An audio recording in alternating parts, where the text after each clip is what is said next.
बिस्मिल्लाहिर्रहमानिर्रहीम। तो अभी हम करने जा रहे हैं CNS tumours, that is too important. ठीक है, तो मोस्टली इसी में से अगर कोई ट्यूमर भी कर ले तो दैट इज़ इनफ। एक एमसीक्यू है ना, को दो एमसीक्यूज आते हैं तो वो भी एमसीक्यूज में इसी में से मोस्टली आ जाते हैं। ठीक है, तो 20% ऑफ ऑल पीडियाट्रिक ट्यूमर्स जो हैं वो सीएनएस ट्यूमर्स पाए होते हैं। और चाइल्डहुड में मोस्टली जो अराइज होते हैं पोस्टीरियर फोसा में, ठीक है, क्रेनियल फोसा में। और जो अडल्ट्स में अगर ये हों तो मोस्टली सुप्राटेंटोरियल मिलते हैं। अब इनके कुछ यूनिक करैक्टर हैं जो बाकी पूरी बॉडीज के ट्यूमर से अलग हैं। ठीक है, क्या है? Don't have detectable pre malignant और इन सिटू स्टेज, वो आप डिटेक्ट नहीं कर सकते। ठीक है, तो आपको मेलिग्नेंट स्टेज ही मिलेगी। लो ग्रेड लीजन्स भी हों तो वो भी एक बहुत बड़े आप कह लेंगे ब्रेन के रीजन को इन्वॉल्व कर सकते हैं। ठीक है, इस वजह से सीरियस क्लिनिकल डेफिसिट आता है। ठीक है, बहुत सारा मीन बॉडी का फंक्शन कंप्रोमाइज मिलता है। नॉन रिसेक्टेबल होते हैं क्योंकि ब्रेन का पार्ट इन्वॉल्व होता है। पुअर प्रोग्नोसिस होती है। साइड की वजह से इसका आउटकम इन्फ्लुएंस हो सकता है। ठीक है, मोस्टली बाकी जो है वो हिस्टोलॉजिकल जो वेरिएंट्स होते हैं उनकी बुनियाद पर हम डिसाइड करते हैं। ठीक है, और हाईली मैलिग्नेंट ग्लियोमा भी बहुत रेयर है कि सीएनएस को क्रॉस करके बाकी बॉडी में जाएं। ठीक है, तो इसलिए हम जो है जो सीएनएस के ट्यूमर हैं ये कुछ चार उसके आप कह लेंगे फीचर्स हैं जो आपको बाकी किसी उम्र में नहीं मिलेंगे। ठीक है, तो पैरेन्काइमा, अब हम सीएनएस के ना पार्ट्स देखते हैं जिनमें सेल्स पाए जाते हैं। Parenchyma, astrocytes, oligodendrocytes and ependymal cells. Neurons में neuronal, ganglionic and glial cells. जबकि एम्ब्रियोनल में हमारे पास जो है क्योंकि बच्चा होता है उसमें एम्ब्रियोनल सेल भी कुछ रह सकते हैं जिसमें progenitor cells small round cells होते हैं। ये बिलोबिल सेल्स है। अदर पैरेन्काइमल कंटेंट जो हैं, पैरेन्काइमल सेल्स ऊपर लिम्फोसाइट्स और जर्म सेल्स भी पाए जाते हैं। उसके बाद मेनिंजेस आ जाती हैं।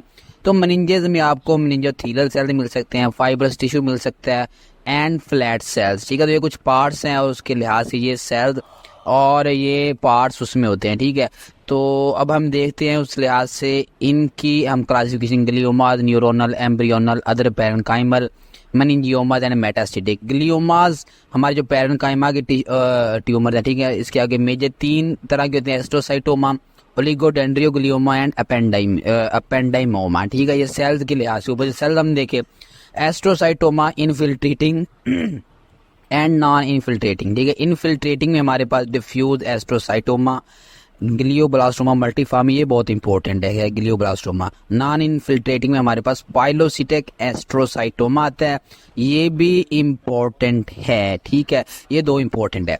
न्यूरोनल में हमारे पास न्यूरोसाइट्स होते हैं, उससे न्यूरोसाइटोमा, ये सेंट्रल न्यूरोसाइटोमा ब्रेन में होगा, वो न्यूरॉन के पेरिफेरल सिस्टम में पाए जाते हैं, सेंट्रल सार लगाना है। और गैंग्लियोग्लियोमा, गैंग्लियोनिक और ग्लाइल सेल दोनों का मजमुआ होता है। ठीक है, दोनों सेल्स पाए जाते हैं उसमें, तो वो गैंग्लियोग्लियोमा। ठीक है, ये न्यूरल है। उसके बाद एम्ब्रियोनल है, एम्ब्रियोनिक टिश्यू जो प्रोजेनिटर सेल्स होते हैं। ठीक है, तो वहां से राइज होते हैं। मोस्टली आपको इसमें मेडुला का मिलता है। ठीक है, ट्यूमर जो मेडुलोब्लास्टोमा सबसे कॉमन बच्चों में जो ट्यूमर है मेडुलोब्लास्टोमा, ये एमसीक्यू है आपका। ठीक है, इसे हम डिटेल में आगे करेंगे। उसके बाद अदर पैरेन्काइमा में हमारे पास क्या क्या लिम्फोसाइट्स है जिसकी वजह से प्राइमरी सीएनएस लिम्फोमा हो सकता है, आपको मिल सकता है। जर्म सेल है, जर्म सेल की वजह से जर्म सेल ट्यूमर आपको मिल सकते हैं। ठीक है, तो उसके बाद मेनिंजियोमाज, ये मेनिंजेस में आपको ऊपर देखे ना मेनिंजोथेलियल सेल्स मिल रहे हैं, तो मेनिंजोथेलियल सेल्स के आपको ट्यूमर मिल सकते हैं। फाइब्रस टिश्यू है जिसकी वजह से आपको जो है फाइब्रस टिश्यू के ट्यूमर मिल सकते हैं। ठीक है, मेजरली हम इसे तीन टाइप्स में डिवाइड करते हैं, टिपिकल, एटिपिकल और एनाप्लास्टिक। ठीक है, ये ग्रेड 1, 2 और 3 ऐसे ही कह लेंगे तरतीब से। टिपिकल ग्रेड 1 आगे 2 एंड 3। तो अगर मजीद इसकी हिस्टोलॉजिकल वेरिएंट्स है वो हम आगे देखेंगे। मेटास्टेटिक में आपके पास लंग से मेटास्टेट कर सकते हैं, breast, skin, kidney and GID से। क्योंकि सीएनएस के तो बहुत कम है बाहर जाएं, लेकिन बाहर के अंदर आ सकते हैं सीएनएस में। लेकिन ब्लड ब्रेन बैरियर बहुत ही स्ट्रॉन्ग होता है, बहुत रेयर है कि ये मेटास्टेट करके ब्रेन में जा सके। So let's have a look on visual mnemonic. ठीक है, अब ये हमारे ग्लियोब्लास्टोमा मल्टीफॉर्मी को किस तरह प्रेजेंट कर रहा है। सबसे पहले तो आप ये देखें, आपको ये बेड पे गुलेल, ठीक है, ये नज़र आ रही है। ठीक है, तो गुलेल से आप ग्लाइल सेल या रखें, ग्लाइल सेल के ट्यूमर को ग्लियोब्लास्टोमा हम कहते हैं। तो देन ये आपको मैट्रस नज़र आया, मोल्टीफॉर्म या हाँ मोल्टीफॉर्म का मैट्रेस होता है अक्सर, जो जिन्होंने कभी अगर मैट्रेस खरीदा होस्ट लाइट अक्सर जानते हैं, तो वो तो जानते होंगे, ठीक है। मोल्टीफॉर्म से मल्टीफॉर्म ही याद रखने, ठीक है। तो ये देखें 2-3 लेयर्स भी इसकी आपको नज़र आ रही है इस मैट्रेस की। तो हमारे टॉपिक का नाम ग्लियोब्लास्टोमा मल्टीफॉर्मी, ठीक है।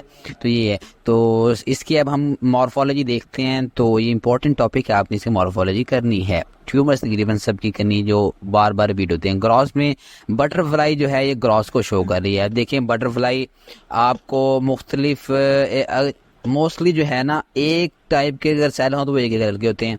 अभी आपको 3-4 कलर की बटरफ्लाई नज़र आ रही है। मीन ये क्या है? अनडिफरेंशिएटेड है। अनडिफरेंशिएटेड में ये होता है ना, हर किस्म का सेल आपको मिल रहा होता है, या मुख्तलिफ किस्म के जो आप डिफरेंशिएट एक लाइन में डिफरेंशिएट नहीं कर सकते। तो उसके बाद ये एक वायर आपको देखिए, वायर पे बैठी हुई है और वायर से इसकी आधे से ज्यादा बॉडी ऊपर है और थोड़ी सी नीचे नजर आ रही है, ठीक है। मीन 2 पोर्शन इसके बॉडी मिल रहे हैं। मीन एक में मेन पड़ी है ऊपर वाले में, नीचे में क्या कर रही है? ये इनफिल्ट्रेट कर रही है। हमारा मास किस तरह का मिलेगा? अनडिफरेंशिएटेड एंड इनफिल्ट्रेटिंग मास, ये आपको ग्रॉस में मिलेगा, ठीक है। उसके बटरफ्लाई आपको शो कर रहे हैं, तो बटरफ्लाई से आपने देखना बटरफ्लाई लाइक लियंस, ठीक है। उसके बाद ये इसके ऊपर वाले जो 2 विंग्स हैं, ये देखें लेफ्ट और राइट दोनों साइड पे ये लियंस, ठीक है, ब्लैक ब्लैक सा कॉर्नर से होना शुरू होगा। मीन इसकी क्या हो रही है? इसकी नेक्रोसिस होना शुरू हो चुकी है, ठीक है। तो ये नेक्रोसिस कह रहे हैं, डीजनरेशन कह रहे हैं। इसमें आपको वाइट सा फ्लूइड भी नजर आ रहा है, ठीक है, जो कि आप कहेंगे सिस्ट। तो सिस्टिक डीजनरेशन, ठीक है, राउंड से डीजनरेशन हो रही है। Butterfly like lesions with cystic degeneration, ठीक है। तो ये आप इसमें ग्रॉस में मजीद मेंशन करेंगे, ठीक है। उसके बाद इसका ये विंग आप देखिए, आपको मेटल लाइक नजर आ रहा है। तो मेटल किस तरह की होती है? हार्ड होती है, आप कहेंगे फ्रेम है। ये ऊपर वाले आपको ऐसे नजर आ रहा है जैसे कि कॉटन का ये बना हुआ ये विंग, ठीक, कॉटन से आप कहेंगे सॉफ्ट है, ठीक है। फेम भी कुछ एरिया आपको नजर आ रहा है, सॉफ्ट भी नजर आ रहा है। ये ऊपर वाला लेफ्ट साइड पे आपको रेड विंग नजर आ रहा है, ये नीचे आपको येलो नजर आ रहा है, ठीक है। तो ये कलर्स भी 2 किस्म के, इसकी कंसिस्टेंसी भी 2 किस्म हम कहेंगे। Some areas are firm while some areas are soft and yellow and red, ठीक है। ये आपने इस बटरफ्लाई को देख के मेंशन कर देना है, ठीक है। ये इसके ग्रॉस फीचर्स हैं। Then we move towards microscopic features. तो माइक्रोस्कोपिक, ये आपका स्नेक माइक्रोस्कोपिक फीचर्स को शो कर रहा है, ठीक है। तो अभी इसमें आपको ये देखो हॉल नजर आ रहे हैं, ठीक है, पूरे स्नेक में। हॉल मीन इसमें ब्रेकडाउन हो रही है सेल की। ब्रेकडाउन को हम क्या कहते हैं? नेक्रोसिस। या आपको नेक्रोसिस इसकी पूरी बॉडी पे मिल रही है। ये आपको ऊपर से बारीक सी रेड लाइन भी मिल रही है इसकी पूरी बॉडी पे, और हेड भी इसका रेड है। मीन हेड क्यों रेड है? इसका ब्लड जो है वो ज्यादा है इसमें। ब्लड कब ज्यादा हुआ? जब वेसल की प्रोलिफरेशन होगी, या माइक्रोवेस्कुलर प्रोलिफरेशन को जाहिर कर रही है, ठीक है। रेड लाइन और इसका हेड जो सर है, हेड जो रेड नजर आ रहा है, नेक्रोसिस एंड माइक्रोवेस्कुलर प्रोलिफरेशन, ठीक है। देन हम देखेंगे ये जो आपको नेक्रोसिस नजर आ रही है, क्योंकि इसका जो पैटर्न आपको नजर आया सांप का, जिस तरह एक कर्व पड़ा होता है, इसके अंदर सर्पेंटाइन लाइक या सर्पेंटाइन पैटर्न कहते हैं, ठीक है। तो नेक्रोसिस भी इसी पैटर्न को फॉलो कर रही है, ठीक है, जिस तरह वो पड़ा हुआ है, ठीक है। और इस पे आप देखें इसकी बॉडी पे आपको कितने छोटे छोटे खाने से नजर आ रहे हैं, ठीक है, बॉक्स से जैसे बने, जैसे सेल्स एक दूसरे के ऊपर लेड में पड़े होते हैं, ठीक है। ये अभी आप देखें ये नीचे आपको सेल दिखाया गया, ठीक है। हम कहेंगे नेक्रोसिस जहाँ पे हो रही है, तो नेक्रोसिस के अलोंग हमें क्या मिल रही है? सेल्स की प्रोलिफरेशन, ठीक है, या हाइपर सेलुलरिटी हम कह देंगे। तो हम कहेंगे necrosis in a serpentine pattern, ठीक है, with hypercellularity along the edges of necrosis, ठीक है। जो नेक्रोटिक रीजन है उनकी एजेस की इर्द हाइपर सेलुलरिटी मिल रही है, और नेक्रोसिस किस पैटर्न में आपको मिल रही है? सर्पेंटाइन पैटर्न में। उसके बाद ये ग्लेल जो आपको मिल रही है, ठीक है, ये आप किस चीज को शो कर रही है? ग्लाइल सेल को। ये ग्लाइल सेल का मेन रोल है। इसके अंदर आपको ये 3 छोटे छोटे से वो नजर आए, पर्ल्स नजर आए, जो कि न्यूक्लियस को शो करें, ठीक है। न्यूक्लियस इसमें कितने नजर आ रहे हैं आपको? मल्टीपल, या कह रहे हैं कि न्यूक्लियस का नंबर बढ़ चुके हैं, ठीक है। जैसे नंबर बढ़ते हैं शेप भी चेंज होना शुरू हो जाती है, ठीक है। ये तो अभी 4 हैं, ज्यादा होगा तो ज्यादा शेप चेंज होगी, जिसे हम कहेंगे प्लियोमॉर्फिज्म। तो इसके बाद हम देखते हैं हमारे पास आता है एस्ट्रोसाइटोमा, ठीक है। सबसे पहले यही है। तो एस्ट्रोसाइटोमा में हमारे पास 2 किस्म के थे, इनफिल्ट्रेटिंग और नॉन इनफिल्ट्रेटिंग, ठीक है। तो हम सबसे पहले देखते हैं इनफिल्ट्रेटिंग। इसकी आगे 3 टाइप्स आती हैं, ठीक है। वेल डिफरेंशिएटेड है, एनाप्लास्टिक है और ग्लियोब्लास्टोमा मल्टीफॉर्मी। ठीक है, तो ये 3 इसकी टाइप्स हैं। इसको ग्रेड भी देते हैं ऊपर से नीचे, ग्रेड 2, 3 एंड 4। ठीक है, सबसे खतरनाक ग्लियोब्लास्टोमा मल्टीफॉर्मी। ठीक है, अब हम इसकी ग्रॉस और माइक्रोस्कोपिक फीचर्स मॉर्फोलॉजी की देखते हैं। हम पीछे ग्लियोब्लास्टोमा के तो देख चुके हैं। ठीक है, तो ग्लियोब्लास्टोमा वाले सबसे पहले हम मेंशन करते हैं। ठीक है, अब वो फीचर तीनों में सेम होंगे और हमने ग्लियोब्लास्टोमा मल्टीफॉर्मी में भी पढ़े हैं। वो क्या था, पोली सर्कमस्क्राइब था। ठीक है, जैसे अनडिफरेंशिएटेड हमने कहा है, इनफिल्ट्रेटिव था। ठीक है, फेम सॉफ्ट प्लास्टिक डीजनरेशन आपको मिली थी। ठीक है, ये आपको तीनों में मिलेगी, ग्रेड 2, 3 एंड 4। और ग्लियोब्लास्टोमा मल्टीफॉर्मी में एक इसके अलावा एक और चीज थी, वो क्या थी, बटरफ्लाई लाइक लीजन्स। ठीक है, और ग्लियोब्लास्टोमा मल्टीफॉर्मी की ये पहचान है। बाकी 3 चीजें तीनों में मिलेंगी। ठीक है, और बटरफ्लाई लाइक लीजन्स ये आपको इसमें ग्लियोब्लास्टोमा मल्टीफॉर्मी। ठीक है, ऊपर वाले 3 जो हैं ये तीनों में मिलेंगे। उसके बाद हम देखते हैं माइक्रोस्कोपिक, वही जो सेम है, increase number of glial cell nuclei और न्यूक्लियर पोलियोमॉर्फिज्म।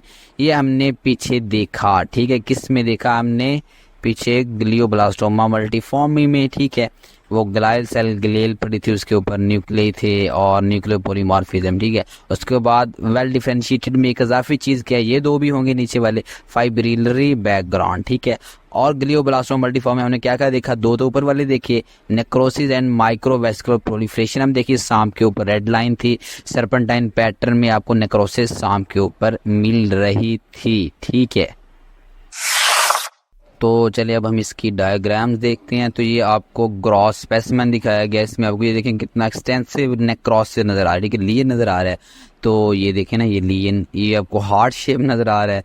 तो लेकिन अगर हम पीछे को भी इस तरह ही खींच दे इसकी 2 साइड पे बाजू से, तो वो बटरफ्लाई टाइप बन जाए, बटरफ्लाई लाइक लियन भी आप कह सकते हैं। ठीक है, तो लेकिन ये हाफ है, तो ये आप कहना एक्सटेंसिव नेक्रोसिस। ये अगर आपको नजर आए, आपने सीधा ग्लियोब्लास्टोमा पे जाना है। ठीक है, और कोई नहीं इस तरह का। उसके बाद ये आप देखें, ये आपको माइक्रोस्कोपिक डायग्राम दिखाए गए। इसमें ये देखें, ये वाइट वाइट जो स्पेस नजर आ रही है। ठीक है, ये नेक्रोसिस है। किस तरह जिग-जैग मैनर में है कि नहीं, तो वो ये था सर्पेंटाइन पैटर्न। पीछे देखा है सांप जिस तरह था, ठीक है, उसके ऊपर नेक्रोसिस हो रही थी, तो सांप भी कर्व पड़ा था, नेक्रोसिस जारी बात है उसी तरह उस बॉडी भी होगी। तो ये वो है। उसके बाद ये देखिए, आपको छोटी सी वेसल नजर आ रही है, लेकिन उसके सेल काफी बड़े बड़े। ठीक है, उसके जो एंडोथेलियल सेल उनकी प्रोलिफरेशन हो चुकी है। हमने देखा था माइक्रोवेस्कुलर प्रोलिफरेशन हुई थी। सांप के ऊपर आपको एक रेड लाइन नजर आ रही थी और उसका हेड भी आपको रेड नजर आ रहा था, जो कि डिनोट कर रहा था माइक्रोवेस्कुलर प्रोलिफरेशन।